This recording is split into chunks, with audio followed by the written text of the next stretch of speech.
विश्व प्रसिद्ध केदारनाथ धाम मंदिर के स्वर्ण मंडित गर्भगृह में सोने की परत को तांबा या पीतल होने की बात सामने आ रही है, जिसका आरोप श्री केदारनाथ धाम के ही पंडा पुरोहित ने लगाया है। वीडियो वायरल होने के बाद बद्री केदार मंदिर समिति के अध्यक्ष अजेंद्र अजय ने इसे राजनीतिक षड्यंत्र बताया। बद्री केदार मंदिर समिति के अध्यक्ष अजेंद्र अजय की माने तो इस तरह के आरोप लगाकर मंदिर के गर्भगृह को स्वर्ण मंडित करने वाले दानदाता की श्रद्धा पर सवाल उठाया जा रहा है।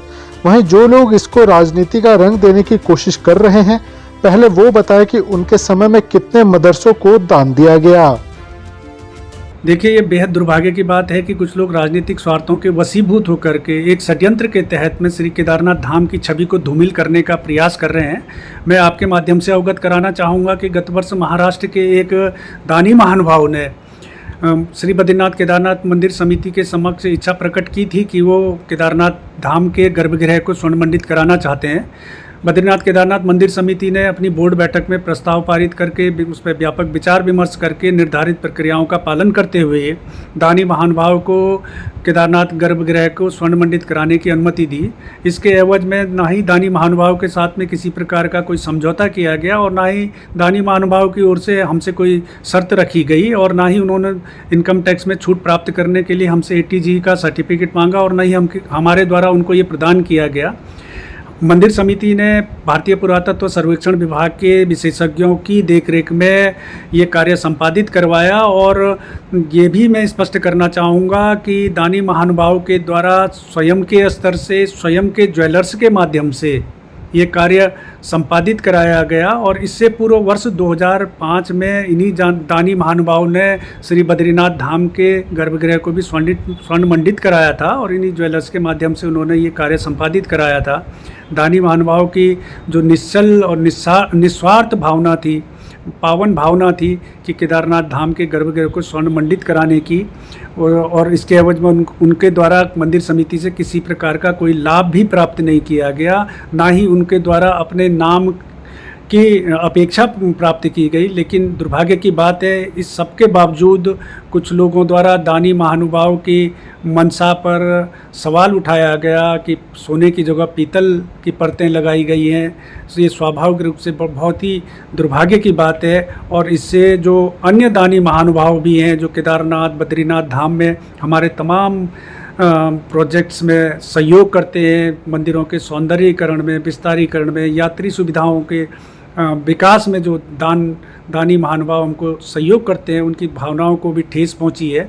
और मैं कांग्रेस के मित्रों से, समाजवादी पार्टी के अखिलेश यादव जी से ये भी पूछना चाहूँगा कि क्या उन्होंने आज तक कभी देश में जो मस्जिदें हैं, जो अवैध मदरसे हैं, उनको कहाँ से दान प्राप्त हो रहा है, किन स्रोतों से दान प्राप्त हो रहा है, क्या उन्होंने कभी इसकी इंक्वायरी करी या कभी उन्होंने इस पर सवाल उठाए। कांग्रेस ने हमेशा से हिंदू विरोधी मानसिकता का परिचय दिया है, उसने हिंदुओं की धार्मिक भावनाओं के साथ में खिलवाड़ किया। उत्तराखंड से लेकर उत्तर प्रदेश तक के राजनीतिक गलियारों में पिछले दिनों से यह मुद्दा छाया हुआ है, जहां उत्तर प्रदेश के पूर्व मुख्यमंत्री अखिलेश यादव ने ट्वीट कर आस्था से खिलवाड़ होने की बात कही है। वहीं उत्तराखंड कांग्रेस ने कई मुद्दों पर BKTC से जवाब मांगा है। बद्री केदार मंदिर समिति के पूर्व अध्यक्ष रहे गणेश गोदयाल ने भी केदारनाथ धाम मंदिर के स्वर्ण मंडित गर्भगृह में सोने की परत पर शंका जाहिर की है। वहीं पूरे मामले पर जल्द प्रेस कॉन्फ्रेंस कर खुलासा करने का दावा किया। अगले 1-2 दिन में हम इस बारे में प्रेस कॉन्फ्रेंस करेंगे और मैं समझता हूं कि तब तक इस बात पर ज़्यादा कुछ कहना उचित नहीं होगा। कृपया उस प्रेस कॉन्फ्रेंस का इंतजार कीजिए। लेकिन अखिलेश यादव ने जो ट्वीट किया उससे लगता नहीं कि सूबे की राजनीति में बड़ी दखल उन्होंने दी है। हो सकता है कि वो राजनीतिक व्यक्ति हैं, उनको आप इस प्रदेश के राजनीति तक ही क्यों सीमित मानते हैं? वो पूरे देश की राजनीति को प्रभावित करते हैं। और जहाँ तक बद्रीनाथ और केदारनाथ का प्रश्न है, वो निश्चित रूप में व्यापक रूप में धर्म से जुड़ा हुआ प्रश्न है और उस पर अगर कहीं किसी भी व्यक्ति के मन में शंका हुई है तो उन्होंने अपने विचार प्रकट किए हैं। मैं समझता हूँ इसको राजनीति से भी जोड़ना उचित नहीं है। उनको चिंता है कि यहाँ पर केदारनाथ में कम से कम ऐसी बात नहीं होनी चाहिए थी, तो चिंता है, उन्होंने अपनी चिंता व्यक्त की होगी। केदारनाथ धाम से मामला सीधा जुड़ा हुआ है। जिस गर्भगृह में किसी भी तरह की फोटो लेने पर पाबंदी है, उसी गर्भगृह में अक्टूबर 2022 में सोने की परत लगाते वक्त खुद बीकेटीसी अध्यक्ष अजेंद्र अजय ने अपनी फोटो सोशल मीडिया पर डालने का काम किया था और अब वही सोना, तांबा या पीतल में बनने के आरोप लगाए जा रहे हैं।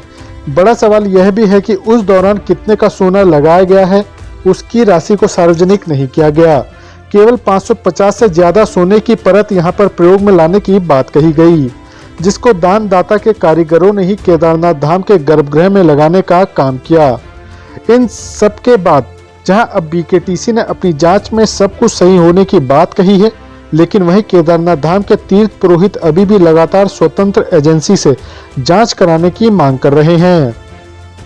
जय बाबा केदार। आजकल श्री केदारनाथ धाम में जो सोने का प्रकरण चल रहा है, उस विषय पे जो दानी दाता है उनकी भावनाओं को भी कहीं भी ठेस नहीं पहुंचनी चाहिए। जो हमें ज्ञात था कि वो सोने की प्लेटें हैं, लेकिन इस बार घिसने की वजह से पता चला कि वो तांबे की प्लेटें हैं। ये थोड़ा जांच का विषय भी है और कोई एक्सपर्ट आना चाहिए उस पर और जांच होनी चाहिए। किसी की भावनाओं के साथ भी खिलवाड़ नहीं होना चाहिए और धाम की भी बदनामी नहीं होनी चाहिए। जय बाबा केदार, हर हर महादेव। केदारनाथ में पिछले साल सोना लगा रहे थे, लेकिन तीर्थ पुरोहितों ने वहाँ पे बहुत विरोध किया और उन्होंने ज़बरदस्ती भगवान के सायन काल में वहाँ ज़बरदस्ती रात को सोना लगाया और उसके बाद चंद महीनों में भगवान केदारनाथ जी के गर्भगृह में जो सोना लगाया गया, वो बहुत सारी जगह सोना निकल गया है। आखिरकार ये बहुत बड़ा जांच का विषय है। इस पे जांच होनी चाहिए और अच्छी कमेटी इस पर जाँच करे, MMTC इस पर जांच करे। तब तक हमने मंदिर समिति को कहा था इस पर कोई सुधारीकरण काम नहीं होगा, न सोना लगेगा न सोने का पानी लगेगा। लेकिन आज सुबह में जब हमारे तीर्थ पुरोहित वहाँ गए, वहाँ देखा कि सारा सोने की पॉलिश वहाँ पे हो रही है। जब सोना था तो सोने की पॉलिश करने की कोई आवश्यकता नहीं है। जब कट्टे के अंदर देखा, धोती के नीचे छुपाई हुई सारी चीज़ें थी, पॉलिश थी, उसके अंदर वो वीडियो में तमाम बोल भी रहे हैं और जो कील है उन पर भी सोने की पॉलिश वहाँ पे जो कारीगर है वो बोल रहे हैं। जैसे ही धोती कट्टे के अंदर धोती निकाली, उसके अंदर सारा केमिकल और सारा वहाँ जो है सोने की पॉलिश निकली और अब जाके वहाँ चोरी छिपे। जब सारी बात सत्य है, आपने प्रेस नोट जारी कर दिया है, सारी चीज़ सत्य है, तो फिर भी आप चोरी से क्यों काम कर रहे हैं? परातत्व को क्यों नहीं पूछ रहे? वहाँ के तीर्थ पुरोहितों को क्यों नहीं बता रहे हैं? चोरी छिपे काम करने की आवश्यकता क्यों आपको करनी पड़ रही है? सब लोगों के सामने एक बार सच्चाई आनी चाहिए, कितना सोना है कितना नहीं है, उसके बाद ही आगे का कार्य होना चाहिए। ये बहुत बड़ा जांच का विषय है। ओम नमः शिवाय, जय श्री केदार। तीर्थ पुरोहितों के साथ ही विपक्ष ने भी केदारनाथ गर्भगृह में लगे सोने को तांबे या पीतल में बदलने की बात पर मोर्चा खोलने का काम किया है। ऐसे में जहां बीकेटीसी ने बयान जारी कर सब कुछ सही होने की बात कही, वहीं भाजपा प्रदेश अध्यक्ष महेंद्र भट्ट का कहना है कि अगर किसी को कोई दिक्कत है तो वो न्यायालय जा सकता है या फिर बीकेटीसी से बात करे। आज भी प्रमाणिक जांच करने वाली एजेंसी है, मंदिर समिति द्वारा उसका पूरी तरह से उस बात का खंडन कर दिया गया है। फिर भी किसी को संदेह है तो न्यायालय है, मंदिर समिति से बातचीत कर सकता है, जानकारी ले सकता है। और मंदिर समिति की एक बात को हम प्रमाणिकता मानते हैं और वहाँ पर जितना सोना चढ़ा था वो सोना उस धातु में है। बद्री केदार मंदिर समिति ने केदारनाथ धाम गर्भगृह में लगे सोने को तांबे या पीतल में बदलने के आरोपों का खंडन किया है, लेकिन इसके बावजूद राजनीति भी शुरू हो गई है। वहीं बड़ा सवाल यह खड़ा होता है कि केदारनाथ गर्भगृह में सोने की परत लगाते वक्त इन सब बातों को सार्वजनिक क्यों नहीं किया गया? तब केवल सोने की परत चढ़ाने की बातों को ही बढ़ चढ़कर सबके सामने लाने का काम किया गया है। वहीं अब जब तमाम लोग स्वतंत्र एजेंसी से जांच की मांग कर रहे हैं, तो फिर बीकेटीसी अपने स्तर से ही जांच कर क्यों पूरे मामले की इतिश्री करने की बात कर रही है?